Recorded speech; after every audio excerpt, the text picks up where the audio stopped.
Leviticus 9. The priests begin their ministry. After 7 days of ordination, 7 days of waiting, 7 days of consecration, 7 days of living at the tabernacle entrance, the 8th day finally arrives. This is the day the priests begin their ministry. This is the day Aaron offers his first sacrifices. This is the day the glory of the Lord appears to all the people. Everything has been building to this moment. The tabernacle is built. The priests are ordained. The sacrifices are prescribed. And now, God will show up. Let's walk through this magnificent chapter. On the 8th day, Moses summoned Aaron and his sons and the elders of Israel. He said to Aaron, "Take a bull calf for your sin offering and a ram for your burnt offering, both without defect, and present them before the Lord.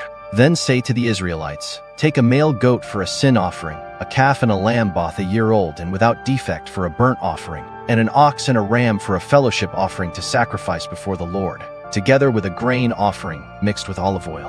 For today the Lord will appear to you." They took the things Moses commanded to the front of the tent of meeting, and the entire assembly came near and stood before the Lord.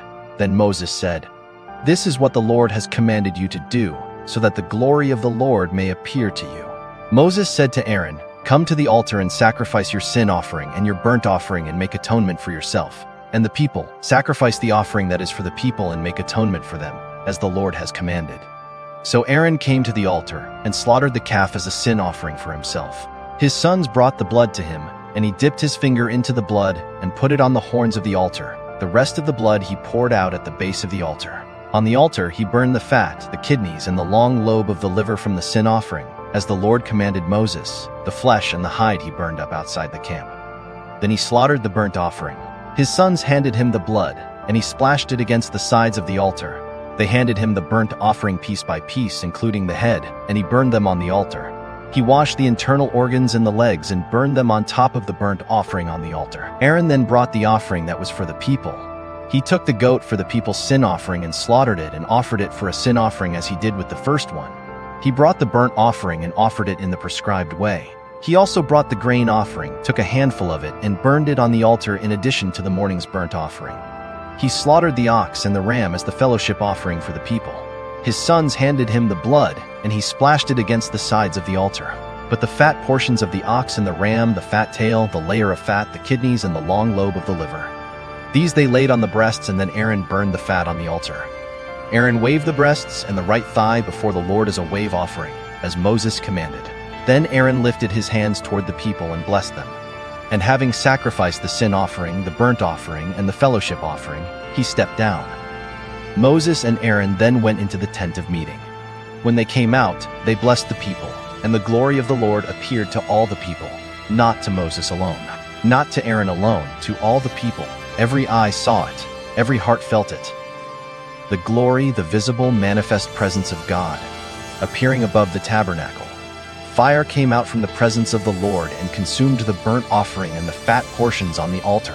And when all the people saw it, they shouted for joy and fell face down. The glory they hoped for has appeared. The fire has fallen. God is with them. Every doubt, every fear, every question dissolves in that moment. Joy explodes from their hearts, and they fall face down. Awe overtakes them. They cannot stand in the presence of such holiness. They press their faces to the ground, overwhelmed by the goodness and greatness of their God. Lessons and teachings. 1. Obedience precedes glory. This is what the Lord has commanded you to do, so that the glory of the Lord may appear to you. 9:6. Notice the order. First they obey, then the glory appears. They didn't wait for a sign before they acted. They acted in faith, trusting God's promise, and then God showed up. This is the rhythm of faith throughout Scripture. We step out. God meets us. We obey. God blesses. We offer. God accepts. For us, are you waiting for glory before you obey? Or are you obeying, trusting that glory will follow? Faith acts before it sees. Obedience creates the space for God's presence to fill. 2. Even leaders must begin with themselves. Sacrifice your sin offering and your burnt offering and make atonement for yourself and the people. 9:7. Aaron couldn't lead the people in worship until he had dealt with his own sin. He had to be cleansed before he could mediate. He had to receive atonement before he could offer it for others. This is a crucial lesson for anyone in leadership.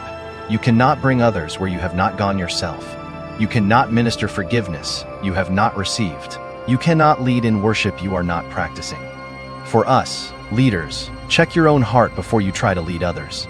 Deal with your own sin before you confront theirs. Receive grace before you offer it. Your leadership flows from your own relationship with God, not from your position. 3. God accepts sacrifice offered in obedience. Fire came out from the presence of the Lord and consumed the burnt offering and the fat portions on the altar. 9:24. And the fire from heaven was God's visible stamp of approval. He accepted the offerings. He was pleased with the worship. The sacrifices were not just ritual, they were received by God Himself. This acceptance wasn't based on the value of the animals, but on the obedience and hearts behind them. They offered exactly as commanded, and God responded. For us, when you worship in spirit and truth, when you obey from the heart, God accepts your offering, not because you are perfect, but because Jesus is. Your worship offered through Him is a pleasing aroma to God. 4. God's presence is for all the people, not just leaders. The glory of the Lord appeared to all the people. 9:23 am. This glory wasn't just for Moses, it wasn't just for Aaron. It was for all the people, every man, woman, and child in the camp. God wanted everyone to see, everyone to know, everyone to experience His presence. The tabernacle was built so God could dwell among all His people. The priesthood was established so all could have access. The sacrifices were offered so all could be forgiven.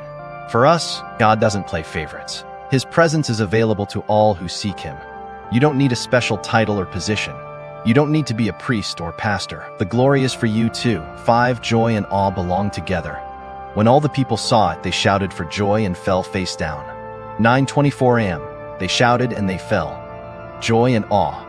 Celebration and reverence. Some Christians specialize in shouting, loud, joyful, exuberant worship, but miss the awe, the trembling, the holy fear. Others specialize in falling face down. Solemn, reverent, quiet, but miss the joy, the celebration, the exuberance. Leviticus 9 shows us both. True worship holds them together. We shout because God is good. We fall face down because God is holy. For us, don't choose between joy and awe. Embrace both. Celebrate His goodness. Tremble at His holiness. Shout and fall. Both are right responses to the glory of God. 6. The fire points forward to the cross. Fire came out from the presence of the Lord and consumed the burnt offering. 9:24. And that fire from heaven was a glorious sight. It meant God accepted the sacrifice. It meant God was with His people. But that fire also points forward to another fire, to another sacrifice, to another moment when heaven's fire would fall, not on an animal but on the Son of God. On the cross, Jesus became the burnt offering. He was consumed by the fire of God's judgment, not for His sins but for ours. And because He was consumed, we are accepted. For us, the fire that fell on the altar in Leviticus 9 was a preview. The real fire fell on Jesus. And because it fell on Him, it will never fall on you. Receive His finished work, shout for joy. Fall face down, worship the Lamb who was consumed for you. Let's continue studying the book of Leviticus. Subscribe, like, comment, and hit notification button for more videos, more Bible study, and more Bible knowledge. We got you.